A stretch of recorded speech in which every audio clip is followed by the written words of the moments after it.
All right, friends, I couldn't be more excited to open up the vault on Kiran Krishnan. He is the microbiologist who has visited the podcast over 3 times, and his insights on gut health are unparalleled. It's been my truth that food is more than calories. It's a dialogue with the body. And I've never found one size of a diet that fits all people. I find that wellness fads are often pushing extremes, and that will generate clicks, hysteria, and views on content. But what I've learned is no single diet reigns supreme throughout the scientific literature. Your gut health dictates how well any diet performs, and nutrient density, diversity, and digestion is going to win out every time. Grab a chair, pull up a seat to the table, and don't let us scare you away if we start talking about poop. Let's go.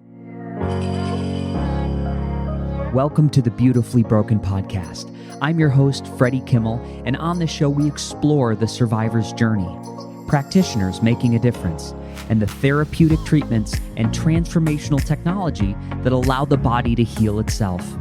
Witness the inspiration we gain by navigating the human experience with grace, humility, and a healthy dose of mistakes. Because part of being human is being beautifully broken.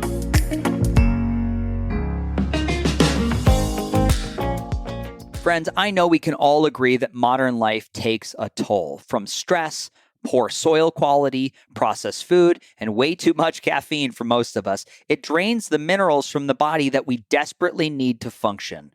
We weren't built for this environment, but there's a way to bring the body back to balance. B Minerals taps into nature's original blueprint, using humic and fulvic compounds, ancient plant-based molecules that deliver minerals directly to your cells. Not only do they deeply hydrate, they also bind and help remove junk your body doesn't need, supporting detoxification. It's really not a supplement. It's more of a cellular restoration product. It's a food. There's no sugar, no additives, no filler, just clean ionic minerals your body remembers. You can use code BeautifullyBroken and reconnect to the way your body was designed to thrive. Ancient wisdom, modern health, B Minerals. Let's get back to the show. Ladies and gentlemen, welcome to the Beautifully Broken podcast. Kiran, you are the second person to achieve a three-peat on the show. Welcome again, again. Well, thank you so much. It's such a pleasure to be here. I remember our first 2 conversations. They were so awesome. They were so fun. And hopefully we gave a lot of people value from the conversation as well. So it's an honor to be back. Thank you. Thank you. And I was thinking about this morning, you know, the way we're engaging with each other and building community in a digital space. It's changed even since we did our first show 4 years ago, how people learn and interact. And I almost find myself intimidated with the new levels of information that I'm almost put into a place of paralysis. Even I would consider myself somewhat of a health expert. And now I feel like sometimes I know nothing when I go back and look at the opinions and the new evolving data. And it's just, where does someone start? Do you ever find yourself overwhelmed? You can. Yes, absolutely. And I do as well. And I'd like to think a pretty strong understanding of how most of the things work within the body itself. But nonetheless, the approach can be extremely confusing, right? What you do first, what do you focus on? What is step 1 in your health journey? And then what does step 5 look like? How do you know when you get there? All of these things just kind of mix up in people's heads, especially because they're getting piecemeal information from lots of different places, right? Yes. And lots of people have different focuses and priorities, and the people that speak about this stuff have different focuses and priorities as to what is the most important thing you should do. And everything can't be the most important thing, right? To make any of this practical at all, we have to boil it down to certain things. We have to start somewhere, and we have to be happy that we're starting somewhere. Because I think a lot of what I experience with people when I engage with them and I talk to them is not only a degree of frustration with being confused and not knowing where to start and what to do, but also feeling a little bit, defeated that this is too much. It's too complicated. Yes. Achieving good health and good quality of life is too complicated. And it shouldn't be that way, right? It should be digestible. It should be something that most people can do, especially if they have access to things, like the right foods and supplements and devices and so on. So I'm glad we have this kind of conversation because maybe we can make it practical for people. I would love to do that. And I'm just going to reference that people can go back and listen to our first 2 episodes and they can really get an understanding of what you do, your education, your credentials, which are incredible. We were mentioning that you basically have the George Clooney status of airline miles because you can go anywhere and just get bumped to first class. Because you mentioned you did 300,000 to 400,000 miles a year, speaking, learning, collaboration, you name it. It's really incredible what you're doing. So I would just implore people to go back and look at that. And then the idea that you can do that. Like you are healthy enough to maintain a robust immune system to be exposed to all the microbes. So I would love just if you could give us a couple minutes on what you do to keep your microbiome balanced so you have this high level of functionality in your immune system. Yeah, absolutely. That's a great place to start. So my health goal has always been about being resilient, right? I don't want to be healthy by having to make 100% perfect choices because I know that's not feasible. I know there's going to be 20%, 25% bad choices that I make, and many of them deliberately because they're fun, right? I don't want to go out with friends and give the waiter a third degree about everything that's being cooked and touched in the kitchen and what may or may not have gluten in it, or not have to have a cocktail with my friends, right? Or, sometimes staying up late and sometimes missing workouts, right? All of these things should be able to happen and your body should be able to be resilient. That's a fundamental characteristic of being human to me, is being resilient, right? That's why we're at the top of the evolutionary ladder. That's why we're at the top of the food chain, because we can exist under lots of different conditions of stress if our system can adapt to it, right? And as it turns out, when you start looking at the science, a lot of that adaptation and resilience comes from the microbes that you house in your system, right? We as a species are wholly inadequate to do almost anything, right? We have 22,000 genes in our chromosomes, right? That's nothing. An earthworm has about 22,000 genes, right? So we are, in our own genetic capabilities, as sophisticated as an earthworm is. But what makes us so interesting and what makes us so complex and gives us all of this amazing capability is the fact that we have over 2.5 million microbial genes in our system. That is the largest data bank of capability that we house. And if we house those and we allow those to flourish and exist in our system, that's where we tap into capabilities, resilience, adaptation, and all that. It's the microbes that provide these things for us, right? So for me, when it comes to resilience and foundational health, it's all about maintaining diversity of the gut microbiome. That is one of those key things that everyone can wrap their head around and grasp and work towards, that is not that complicated.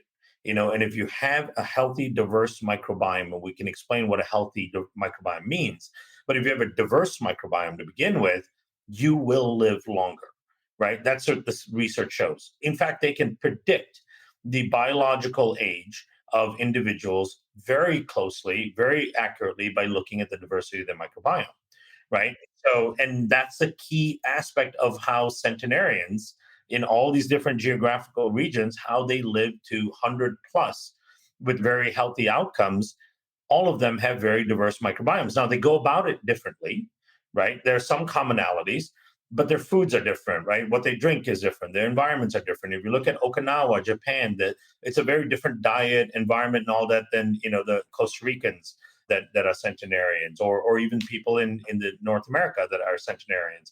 They're very different environments, but all of them drive diversity in their gut microbiome. So for me, there's a small handful of things that I really hone in on every single day that helps me maintain diversity. That's a key aspect.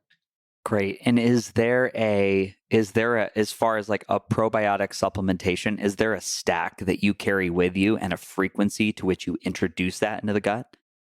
Yeah, with probiotics, it doesn't have to be too complicated, right? I know it gets very complicated for people because there's so many offerings, there's so many messages out there, there's so many must-haves, and this is the most important, that's the most important.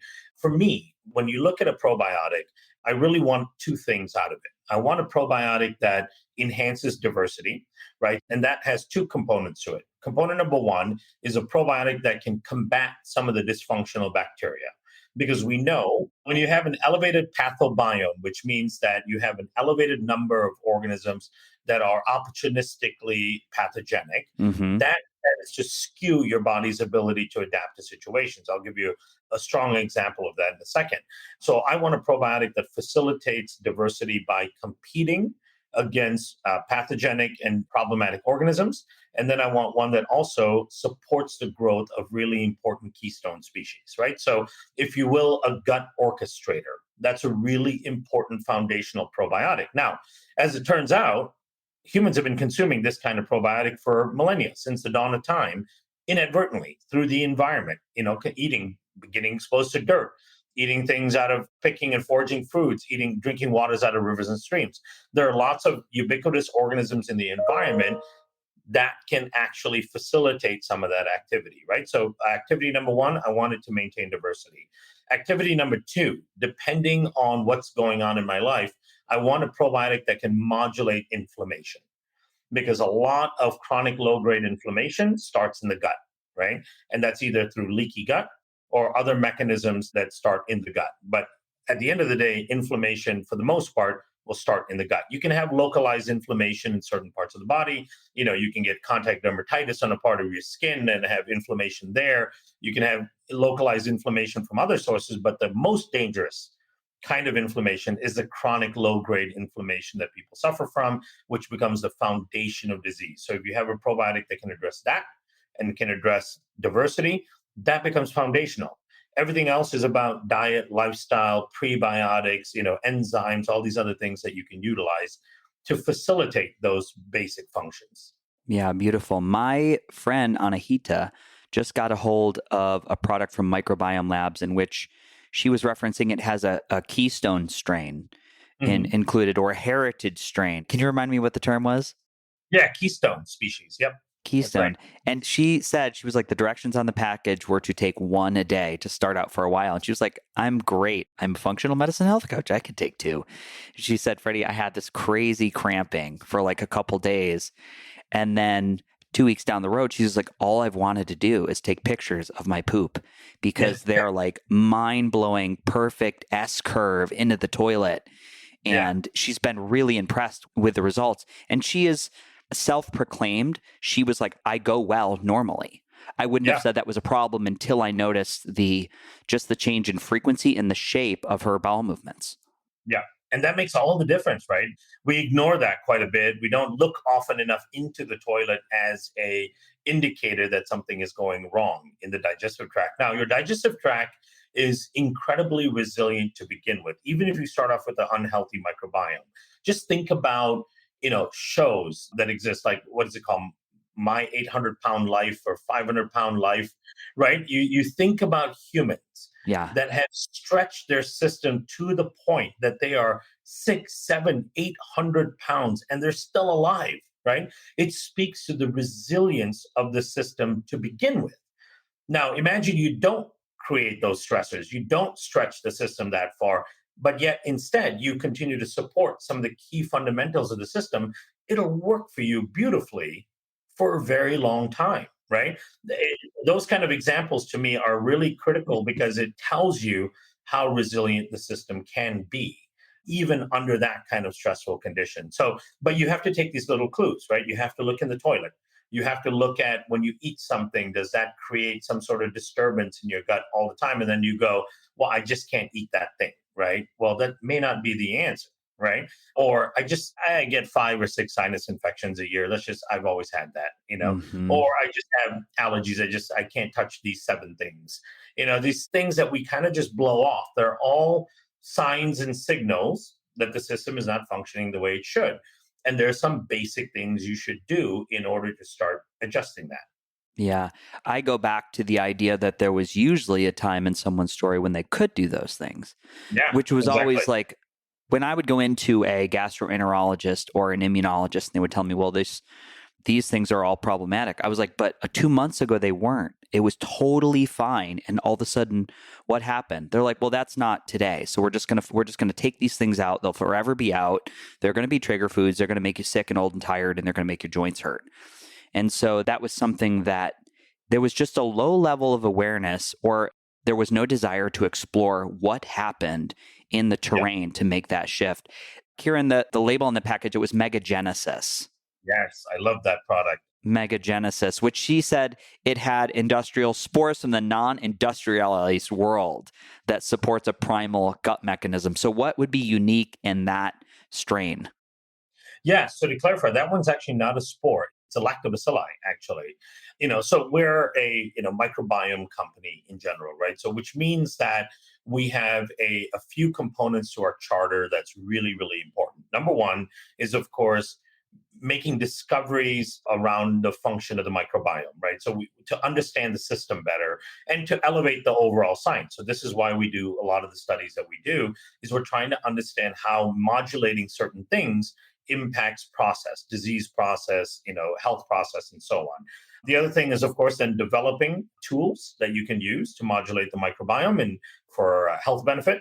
And the last thing is about preserving the microbiome, right? That's a component of what we are starting to do that to me is arguably one of the most important things that we should be focusing on, right? So the kind of things that keep me up at night, I tend to sleep pretty well in general, but if I am up at night, the kind of things that keep me up at night is the mass extinction that's going on in the gut microbiome, right? It is an absolutely scary thought. I started this conversation by saying that our resilience and our capabilities for the large part comes from the amazing treasure chest of genetic and protein capabilities that our microbiome houses for us, right? Imagine we start losing large components of that biome, we start losing capability and functionality, right? We will become ill adapted to exist in the world that we're in right now. But that's happening right now, right? So if you look at hunter gatherer tribes that exist today in Tanzania, the Hadza tribe, or Papua New Guinea tribes, and so on, if you look at their alpha diversity, which means the number of viable species in their microbiome, they tend to have alpha diversities at 3, 4, 500 active species. We've done over 10,000 microbiome and tests in North America. The average species the average alpha diversity we see is about 125, right? So since we left that lifestyle, we've lost probably 2/3 of our microbiome. Wow. And if you think about it and you start thinking about what does that mean from a capability of physiological standpoint, it means you're going to have more people born with developmental disorders. You're going to have more people born with allergies. You're going to have more people that are highly susceptible to anxiety, depression, Alzheimer's, Parkinson's, metabolic syndrome, all of the things we suffer from as chronic illnesses, including the now 120 plus autoimmune conditions that we've created.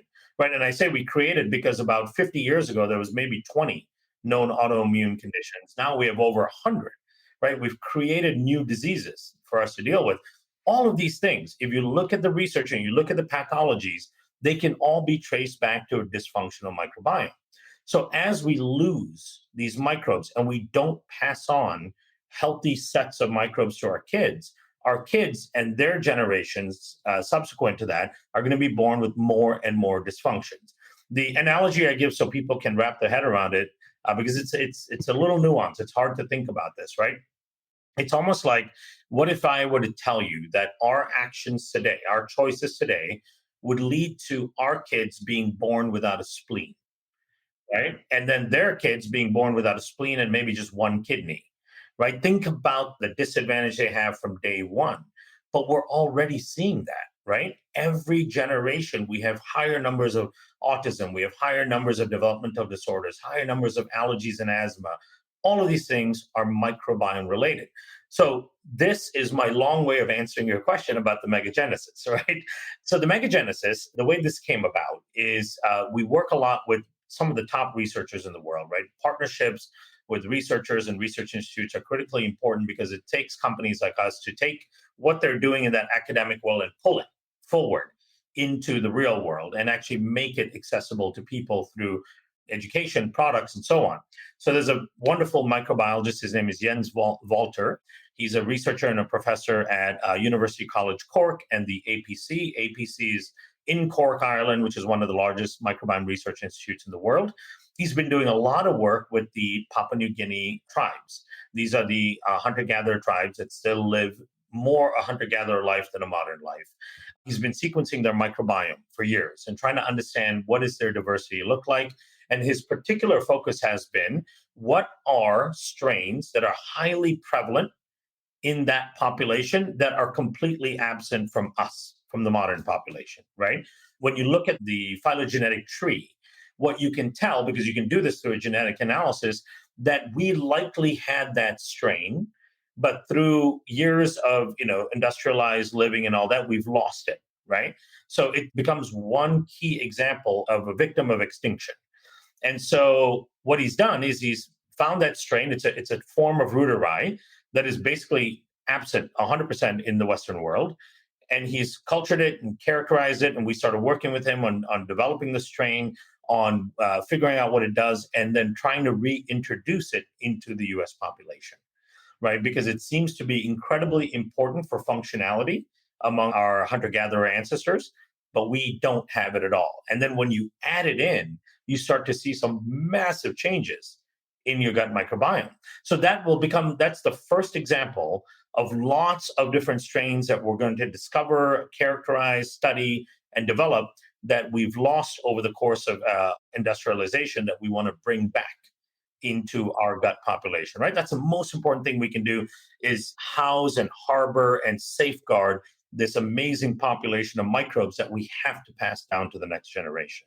Before we go forward, you had mentioned 22,000 genes in a human being. What was the number that you quoted from our microbial community? How many genes are we looking at? Over 2.5 million. Yeah. So 150 times more microbial DNA in our system than human DNA. Yeah. I just want everybody to feel into that at home. And every time we talk, I sort of get frustrated. I was like, why am I worrying about all these other things for my health? Why am I not solely focused on the gut? And we understand that we've got to go where our heart leads us to go. And it always swings back around. Is just one of the most paramount things we can do to be managing this intelligent immune system. And you've said before on the podcast, from mouth to anus is really outside world. Yeah. It's our way of interacting energetically with all the information that comes through. And I have a very limited 22,000 genes. And then we have this millions and millions of downstream chemical reaction, which are giving the cells information. All right, team, let's be real. When your immune system goes down, everything in life feels harder. That's why I use Silver Biotics, and I keep it in my cabinet and my travel bag. It's not hype, it's nano silver technology, backed by science and proven to support immune function. Most importantly, hear this, without wrecking your gut like antibiotics. This is fast-acting, broad-spectrum immune support you can take every day. And you can trust it when life hits you hard. I've used this in travel, under extreme stress, even post-surgery, and it's always come through. There's no resistance buildup, and there's no nonsense. It's just clean, simple support when you need it most. So you can use code BeautifullyBroken for a generous discount in the cart at silverbiotics.com, because nothing feels better than knowing your body is ready. Let's go. The energy behind what you're talking about is profound. I want to just do a very quick sidebar. I don't want to get into diet. I was just at KetoCon, and we were talking about the ketogenic diet and application for specific cancers. And many people are like looking at this carnivore diet and, diet wars. Really, it's like, I just saw research that kind of paired veganism right with a carnivore diet as far as like longevity. It was like, how could this be? And is there research in your lived experience to support that microbial diversity may play a greater role than what we're eating? Yeah. So that's one of the problems with restrictive diets is that they all do harm the microbiome diversity, right? So there's studies on people who go on keto high fat diets. There may be some, initial benefits, right? And to me, actually, a lot of the benefits come from eliminating sugar from your diet, right? Because you're replacing carbohydrates, you're replacing refined carbohydrates, sugar, and all that with fat, which is great. There's lots of good, healthy fat, and it's very important for you. But I think a lot of the benefits you see in the first few months of going keto, first month or two, does come from eliminating sugar.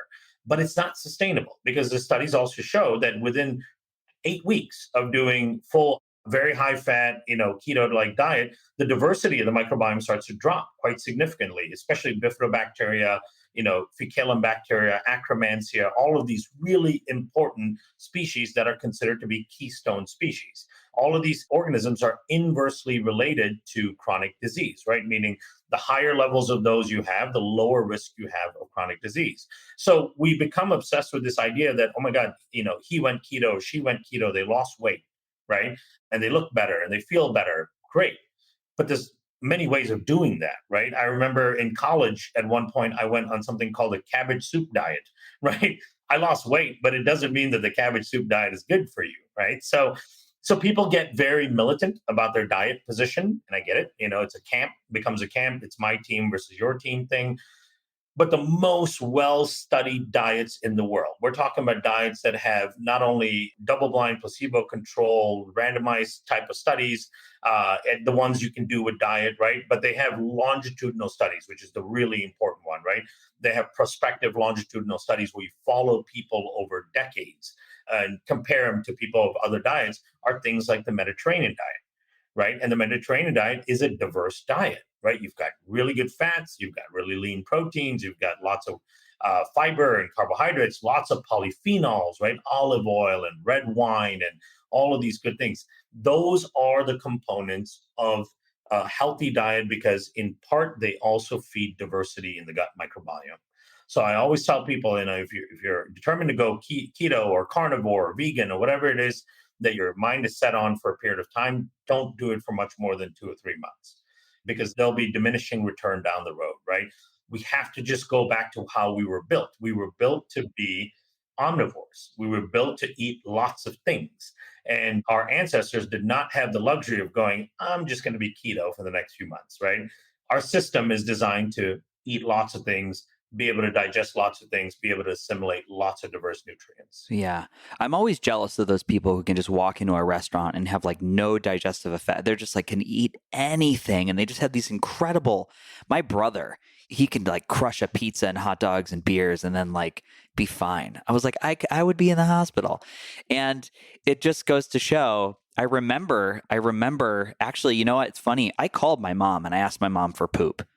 I was like, Mom, I'm reading into fecal transplants. It's been like 7 years. I can't go to the bathroom. I'm like always cramping. Yeah. Thank God I didn't have to do it because it would have been weird, but I was open to it. I asked my mom for poop. She's like, how am I going to get you that poop? I was like, I'm imagining it's in a freezer in a Tupperware container. You're going to ship it to me. I don't know, but I'm ready to make a milkshake out of it and do a fecal transplant. Oh, man. Well, I know. Crazy. But you get desperate. I was desperate. I didn't care. I said this a lot. A lot of the decisions that I made about my health, which greater informed what I saw the ends of the spectrum to be, even the failed experiments, have been very valuable. They've guided me back to a very consistent truth, which always comes back to diversity and not living in a camp of absolutes, like staying open, staying curious. Yeah. I want to talk about, before we jump to these extremes, taking a look at what's going on inside. That just came in the mail. I have a new FXBiome from Microbiome Labs. Awesome. Which I'm going to be able to take a look. And really, I can tell you in 3 months, I've had 3 months of just like such steady progress. It's been a lot of shifting around using some of the prebiotics, which I could never tolerate before. Now I can. That's made a big difference for me. Doing a little bit of fasting and then working on scar tissue for me in the belly, which has affected transit time. And that's the big one. Like great example. Everybody's going to have a different past. Some people have scar tissue, which affects the flow, that movement, that parasympathetic wave down the intestines. So we gotta plan for those people too. But if I'm going to open up this box, and actually, Kiran, you'll laugh. I put into Chat GPT. I was like, rewrite the lyrics for Dick in a Box from Saturday Night Live and do it to a stool diagnostic poop in a box. And it gave me this great lyric. Girl, it's my shit in a box, girl. Microbes in there, a whole new world. Gonna send it to the lab. There unfurl all the data about my microbe swirl. That is amazing. Wow. All right, you got to record that while you're doing the test. I got to get the track and I got to find the way the beat. But I'm imagining 1, I put my poop in the box. 2, Right. I put a stamp on my box. 3, I put the box in the mail. Something like that. Totally. I love that because, poop can be fun, right? And sampling poop can be fun, especially with the outcomes that you get at the end of it. And it's ChatGPT is phenomenal. It's wild. It's a powerful tool. So when I send this box away, when I send my poop away, which I would just say, if you're cringing, if it feels weird, I promise you, there's really good information here to just learn about your body. I was very depressed my first test that I got back because there was 1 percentile, no diversity. I had been on 3 years of doxycycline for Lyme oral, and it was it's kind of gone. So I built it back. It's taken time. But what is this? I feel like it's a new test. I feel like there's a quicker turnaround. You got some new data in this new diagnostic for home users. Yeah, one of the important things about genetic analysis is that the technology improves by leaps and bounds every about 3 or 4 years, right? And if you look at what we were able to do from a sequencing perspective 4 years ago, that was like a flip phone compared to what we can do now being an iPhone, right? So that's the difference in technology. And most people shouldn't understand that or know that. But one of the things we've done now with this new version is we're able to go deeper in the sequencing. So normally, and this just gives people a reference to keep in mind, we've normally over the last few years gone to 3 million base pairs, right? That's the resolution in which that we were able to sequence. So think about it as 3 million megapixels as a resolution that we can do. Now we can go to 6 million megapixels or 6 million base pairs. So the resolution is double. And which means that our picture is much more clear as to what that community looks like, right? So one of the most important things about stool sequencing and sequencing the microbiome is that you have to be able to map what the microbiome looks like from a population standpoint, right? It's not necessarily who's there, but it's who's there in what proportion and who else is there. Right, it's a neighborhood type of mentality, right? And if you're looking at variables within the microbiome, the context really matters. One of the, you might see other stool tests that really focus in on pathogens, and this can be very disruptive to people's health because they have these weird, unusual ways of measuring pathogens, and what you end up getting is a test that screens pathogens all over the place, right? And then inevitably, what's going to happen is doctors are going to jump in and start using antibiotics, antimicrobials all the time. That's actually going to destroy the rest of the microbiome and actually make it easier for pathogens to grow. And we've seen so many of these people come to us after 6 months, 8 months, 12 months of antimicrobial therapy going, my gut is now destroyed. It was bad back then, but now with all of this, because there was these pathogens on the test, my gut is now destroyed. And that's because it's missing context, right? So one analogy I give people is if you're a city planner and you're planning out, a neighborhood or a city, and somebody randomly came up to you and said, hey, are 5 police officers enough for your city? One of your first questions would be what's the population, right? That context makes a difference. If it's 1 million people, 5 police officers are absolutely not enough, right? If the city has 100 people, by far that's good enough, right? So that context of what else is there in what proportion is really important. So we've worked really hard over the last 5 years to build that muscle of being able to map the microbiome effectively.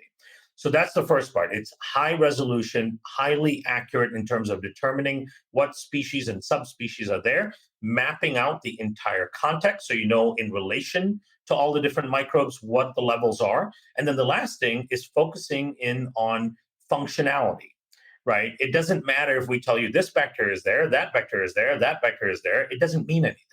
The question is, what do they do? Right? What is their tendency in your microbiome? Right? Do you have a lot of bacteria that produce hydrogen sulfide, that reduce sulfate groups into hydrogen sulfide? Do you have a lot of bacteria that convert protein to ammonia? Do you have more bacteria that make branch chain amino acids? Right? All of these things affect your outcomes in terms of what you eat and so on. So we hone in on functionality and functional groups of microbes so that you have actionable items, right? So that when you get the test back, you look at it, it tells you some of your high level data as to where you stand in a healthy population in terms of your diversity, your resistance, your pathogen load, all of that stuff. But then it digs into the functional characteristics of your microbiome. What does your microbiome tend to do, right? And that gives you an idea of what choices you should make when it comes to food and supplements and all of that stuff. What does someone frame that journey look like? If I got a test back and I was looking at something, maybe there's some unfavorable levels or there's an overgrowth, what does the timeline normally look like with an intervention? Let's say they're going to try to redistribute the beneficial microbes around the gut. Yeah, the beauty of the microbiome is you can modulate it pretty quickly, right? So a lot of our modulation studies that we've published are 3 to 4 weeks under controlled conditions. However, right? So I would say, given that in reality we're not under controlled conditions, there's other variables that impact the outcome. I'd say 3 months is probably a very doable time frame to actually make measurable changes. You can increase your diversity in 3 months. You can increase production of short chain fatty acids, which is another critical feature of a healthy microbiome. You can reduce opportunistic pathogen load, right? Without having to kill them, without having to go after them with antimicrobials, which will kill everything, right? You can improve your saccharolytic fermentation versus proteolytic fermentation. So proteolytic fermentation means that your body is basically taking proteins and some carbohydrates and converting them into certain toxic compounds like p-cresol, for example. Versus saccharolytic fermentation is the ability to form things like butyrate, propionate, acetate. So when you see in the test that you're shifted towards proteolytic, there's certain things you should reduce in your diet and certain things you should increase to favor the saccharolytic bacteria, right? So it's an ecosystem, and that's the beauty of it, is that our health is largely dependent on an ecological system, which is great because the ecological system can be changed, right? If our health was solely dependent on our genes, we'd be fucked, right? Because if you have genes for certain conditions, you're screwed. You can't change your genes, right? But we now know that the vast majority of chronic illnesses can be brought back to some dysfunction in the microbiome, which is providing an underlying risk. So if you modulate that part of the microbiome, you should be able to reduce the risk. Yeah, it's fascinating. I just got a screener, and by the time this comes out, the documentary will be out on Amazon Prime. It's called The Quiet Epidemic, and they're looking at the prevalence of Lyme disease and the elusive nature of the spirochete. Mm-hmm. And have you looked at different subsets of data around people with a chronic Lyme disease that are they're just the inability to get better or move forward or have a reduction in symptoms? Have you seen a correlation with the diversity of the microbiome in the gut? Yeah, in fact, there is some data that looks at that, and in part, but one of the hard things to know is the diversity of the gut, the reduced diversity of the gut in people that suffer from long-term Lyme. Is that a consequence of the treatment for the Lyme, or do they already have reduced diversity in the gut? Right. So that's the part that needs to be teased out, and I think future studies will look at people's microbiomes prior to starting the treatment for Lyme. Now, here's an area where it is very clear that the diversity of the microbiome and certain aspects of the microbiome are very, very impactful in people's outcomes. And that's with COVID, for example, long haulers, especially, right? In the US, it's estimated there's somewhere around 30 to 40 million Americans that are suffering from COVID long haul syndrome. We work really closely with Professor Liam Mahoney, who is one of the top immunologists in the world, right? And he's at the APC at University College Cork. He's probably published 350, 400 papers. Very, very highly published author. One of the top minds in the world of immunology. We work a lot with him. I was just meeting with him about 3 weeks ago in March in Cork, and he was sharing with me data on his new studies around long hauler syndrome and people that had hospitalization and death from COVID and what their microbiomes looked like before. having those poor outcomes, right? And he's mapped it out on hundreds and hundreds of people. And the data is so eerily clear that if you have a certain type of microbiome, they can predict that you will likely come up with long hauler syndrome after you deal with the condition. Or they can predict your risk of death or hospitalization from the symptom. They can look at your microbiome the first day that you may test positive and you're asymptomatic, right? They can look at your microbiome and go, in 3 days, you'll be fine. Or they can look at your microbiome and go, likely in 3 or 4 days, you'll be in the hospital, right? Wow. And it doesn't, you can't tell that from the person itself. It doesn't matter what their comorbidities are and so on.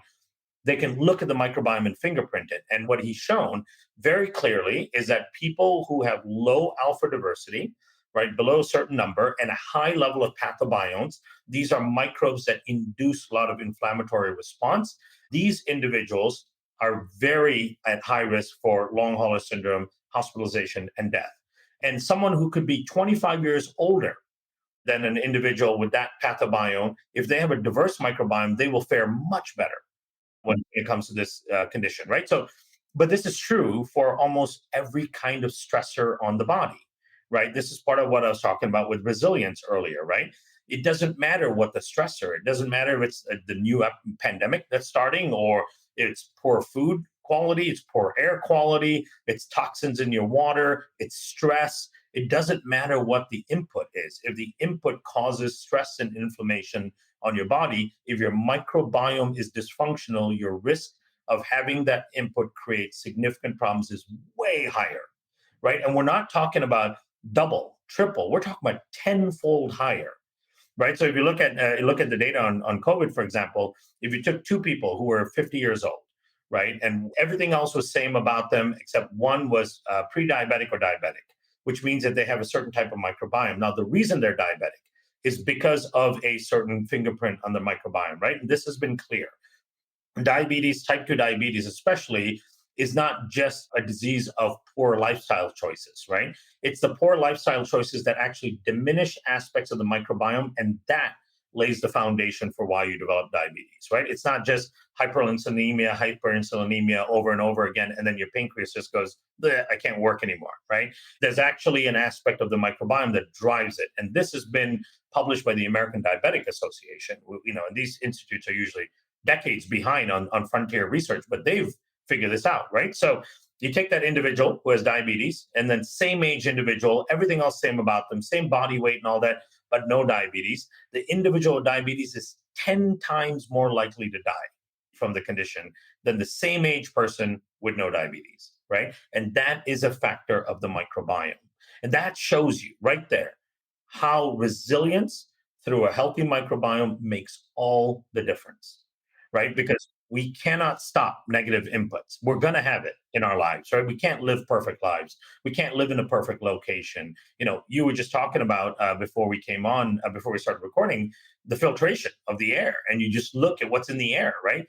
That is a negative input. There are people that breathe that and they're done, right? Their system shuts down. They go into full autoimmune response. They may go into cytokine storms and things like that, right? And then there are people that can sit there and breathe that and be just fine. So that's the manipulation to me, that's the most important.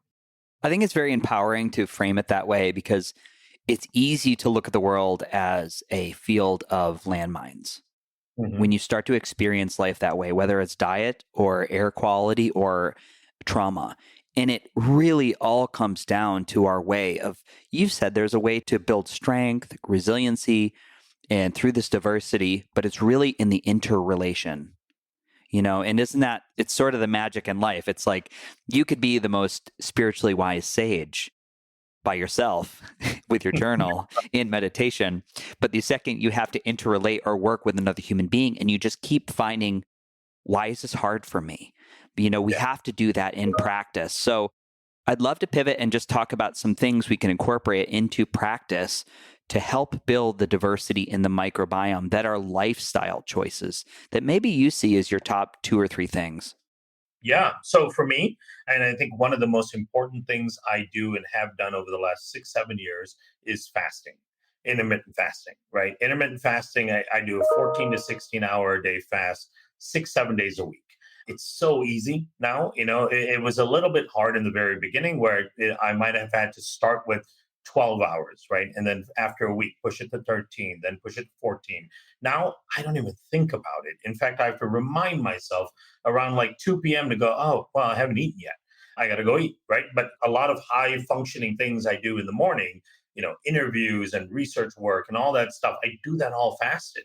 In fact, I used to race. I'm a competitive cyclist. And so, I raced on a team.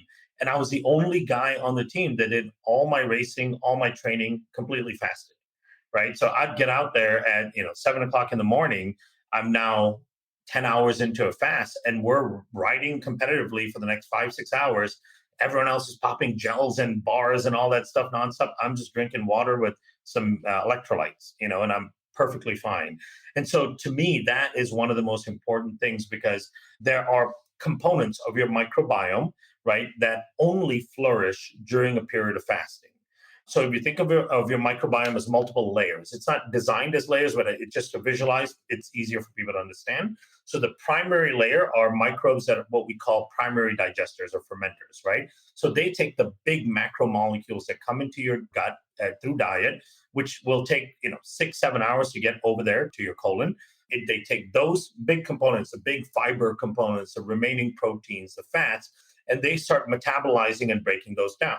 Now, the byproducts of those go to the secondary fermenters, who then start breaking down those byproducts.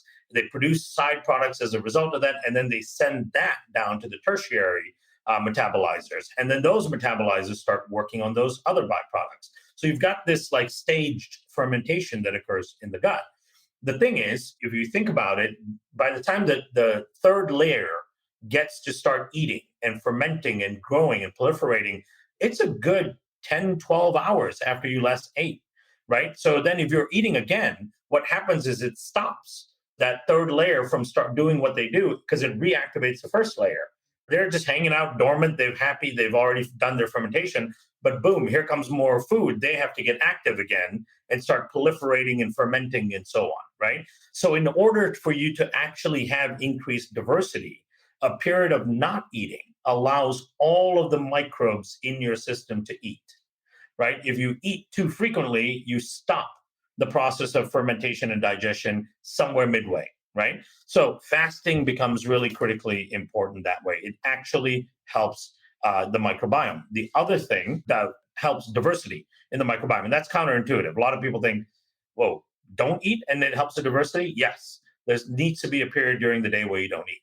Second thing is about increasing diversity of your diet, right? Adding in new foods on a somewhat regular basis. Some of the tips I give people is just go to like an ethnic grocery store. You live in a wonderful place, Austin, that has all these amazing ethnic grocery stores, Middle Eastern stores, Asian markets, and so on. Grab one thing from that market, right? One root, one tuber, one vegetable, one form of protein, whatever it is that you don't normally eat, add it into your diet that week, right? And try to maintain it. And then next week, add something else. By the end of the year, you've got 40, 50 new foods that you've added to your diet. And every one of these foods have different bonds, different structures that feed different organisms. The more diverse your diet is, the more diverse your gut microbiome will be. So that's two simple things you can do. The third one is about getting outside, right? Getting outdoors. It has a huge impact on the diversity of your microbiome. And I don't mean just walking down the street. That helps to some small degree, but it's really about being in natural environments, going in hikes, going to the beach, places like that. And I recommend to people when you go on hikes to do two things, which really will enhance what happens to your microbiome when you're hiking, right? Number one, the hiking, the exercise part of it is great, just breathing the air, but touch things. Right? Like when I go with my kids on hikes, I make sure they're picking up rocks and they're grabbing sticks and I'm having them feel this leaf, right? See the texture of this. Look at this bark. Feel how that feels compared to this bark. And I want them to be curious about those things, but mostly what I want them to do is touch nature, right? And then at some point in the hike, I'm going to toss them an apple or a sandwich or something. So they grab something and they eat. I don't have them clean or sterilize their hand before that, right? That is the most fundamental thing we do as a species that supports our microbiome is eating in nature, right? That's what we've done ever since the dawn of man. That's what all those hunter-gatherer tribes do every single day, they eat in nature. When you eat in nature, you actually absorb and expose yourself to a lot more microbes from the environment, right? More so than just walking through. So that's a third thing that you can do. The fourth thing, which is one of the coolest and favorite things, is getting a dog. You know, hopefully you're dog people, or you haven't thought about a dog, but dogs enhance the diversity of your home, microbial diversity of your home, especially if you take the dogs out on walks in natural environments. They're going to pick up all these microbes and they're going to bring it in to the household. And households with dogs have kids with fewer incidence rates of asthma, allergies, viral infections, and so on, right? So those are four simple things you can do. And the fifth one, I would say, from a lifestyle perspective, is managing stress, because stress is one of the most profound disruptors to the gut microbiome, right? And the reason for that is every time you have a bout of stress, what happens is there are opportunistic microbes in your system that read the stress hormones that as the signal for them to proliferate their virulence factors, right? So what they do is they sit there, and they're called opportunistic because they're waiting for the right opportunity where the host's immune system is suppressed or compromised in some way. Then they go, hey guys, this is our turn to proliferate. And they're designed by nature over course of evolution to look for things like epinephrine, norepinephrine, cortisol, and so on. So when these things elevate in your system, those organisms go, this is when we turn on our genes, and they fire up. So if you have multiple bouts of stress throughout the day, it's like taking a little antibiotic each time, right? You're going to create severe dysbiosis. In fact, in 2015, there was a publication in the Frontiers of Immunology, which was a meta-analysis paper, which means that it looked at dozens of research papers on the topic. They concluded from this that stress-induced dysbiosis, which is a dismantling of the gut microbiome, an imbalance of the microbiome, which leads to leakiness in the gut, right? And then the translocation of toxins in that leaky gut was the number one cause of mortality and morbidity worldwide, right? Is the number one cause of death and disability worldwide. Stress that leads to dysbiosis, that dysbiosis causing leaky gut allowing toxins to leak through, in particular things like LPS, right? Just think about that mechanism and how that simple mechanism is the number one killer worldwide, because it sets everyone up for chronic low-grade inflammation, which is the foundation of most disease conditions. So think about if you can manage the stress, if you can manage the diversity, if you can enhance the diversity, if you can enhance the keystone species, if you can balance your diet and increase the diversity, you're doing an amazing job already. Everything else you add on top of that is just icing on the cake, right? You want to do cold plunges, you want to do saunas, you want to do all these things. Those are all fantastic, great for your cells, but you're taking care of the foundational part of it. Those things will actually have enhanced effects on your system. Yeah, I love that. And it's certainly confirming the managing stress, how stress moves into the tissue, how it affects everything that goes on in our lives. I often say I sometimes have a better result from my gut microbiome, the quality of my bowel movements when I do a fast, but I take time away from my daily schedule. So it's not fasting over what could be considered already a stressor, where I feel like I'm obligated to serve all these people, but I'm also trying to give my body a break. So, lots of times throughout history, a fast was a spiritual experience where people stepped away from I say the 9 to 5. The 9 to 5 is sort of a new thing, which is like, it's 9 to 5 for 7 days a week, and really give the body a break. I just find that so profound. The other thing I want to just mention, and if you could comment just briefly on, I know you have to, we got to be mindful of your time, that we see greater improvement in immune response, fewer cases of asthma, viral infections when there is an animal in the home. Mm-hmm. That just blows my mind, because you would think it's counterintuitive that the dog's walking around, picking up feces, walking all over the place. But I've heard you talk about how unsterile the modern day toilet is. The idea that can you speak to that a little bit, that we kind of all share a microbial community if we're sharing the same bathroom anyways? Yeah. And even if you have two separate bathrooms in the same household, you still are, because when you think about it, and this really was highlighted by a study that came out from, I think it was done by Johns Hopkins University, where they followed individuals that were taking a course of antibiotics, right? So before the individuals started the course of antibiotics, they did a bunch of stool tests, to map their microbiome. Then they followed the microbiome through the course of antibiotics and then up to 6 months after. Of course, with no surprise, you find that during the course of antibiotics and then up to 6 months after, you see all of this dysbiosis happening in the microbiome as a result of the antibiotic course. But what was fascinating about it is they also followed the microbiomes of household companions of those individuals who weren't taking the antibiotics. And they found that those individuals also saw similar perturbations in their guts, right? So we live in this microbiome cloud in our communities, in our household, absolutely, in our office settings, probably as well, right? But the reason is because we're shedding microbes like crazy all day long, right? Through our skin, through respiration, through farting, right? Farting is a bunch of microbes come out of your system. You're constantly shedding your microbes in the environment. The toilet, for example, is a beautiful place to aerosolize and shed microbes. So if you imagine you've got one bathroom in the house, you've got a roommate or someone that lives there, it doesn't have to be a platonic partner.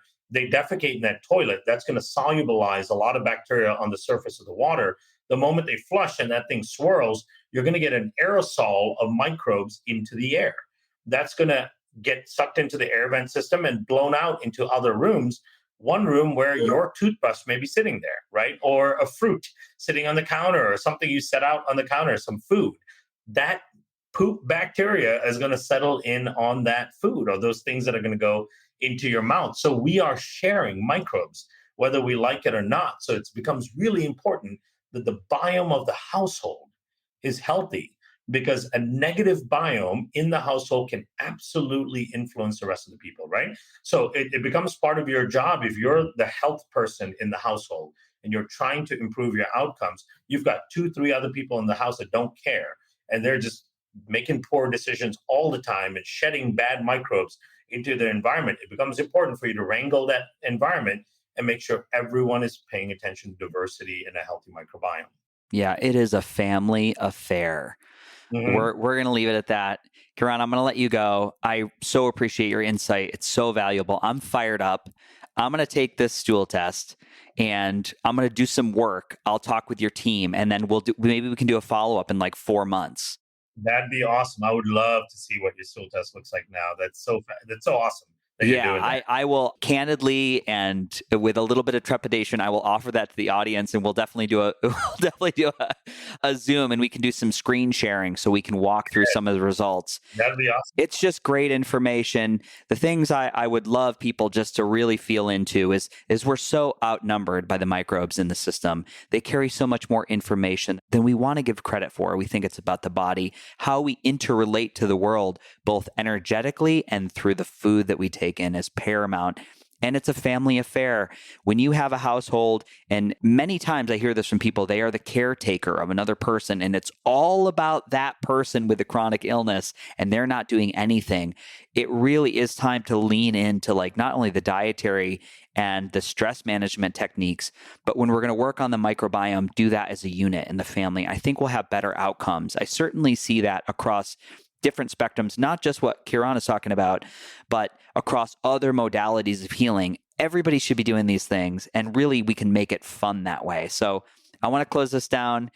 Kiran, the Beautifully Broken podcast, you're a 3-time guest. I love it. You get 15, 20 seconds to say something to the people of planet Earth. You get to impart everybody with just one piece of wisdom. What would you say to everybody today? I would say that know that there is a tremendous amount of hope for the things that you're suffering from, right? I understand if you've had a condition, if you have a condition, if you're working through it, it can seem hopeless, because a lot of times you're going to go to medical outlets and resources that are going to say, there's nothing we can do about that, right? Maybe we can manage this symptom or that symptom. There's no cure for that, right? People hear that all the time with the things they're suffering from, and that can create a sense of hopelessness. And the definition of depression is loss of hope. Right. So I want people to know that you can fix almost any issue that's going on in your body that's a chronic issue. If you look at the ecosystem, if you look at the microbiome, it can absolutely help. So there's lots of hope. Keep listening to programs like this. Keep empowering yourself with knowledge. You absolutely have control over your outcomes.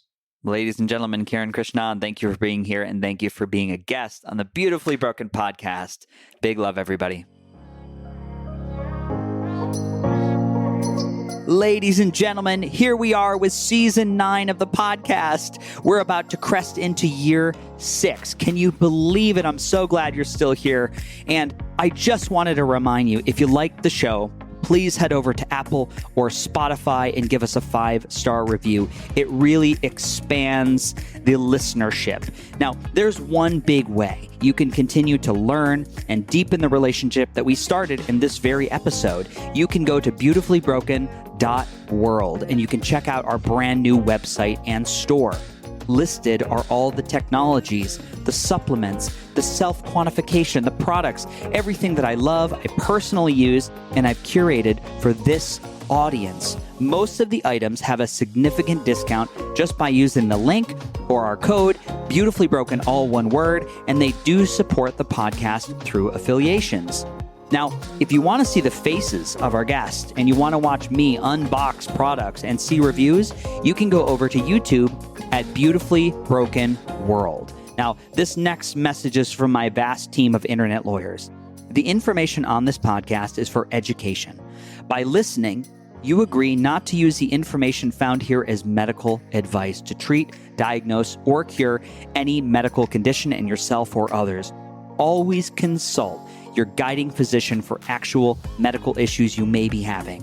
Now, in my closing, we are truly in a paradigm shift. We need you at your very best. So use these conversations as a jumping off point for further exploration. Always listen to your own body. And remember, while life may be painful, how we put the pieces back together is a beautiful, beautiful process. I love you so much. I'm your host, Freddie Kimmel.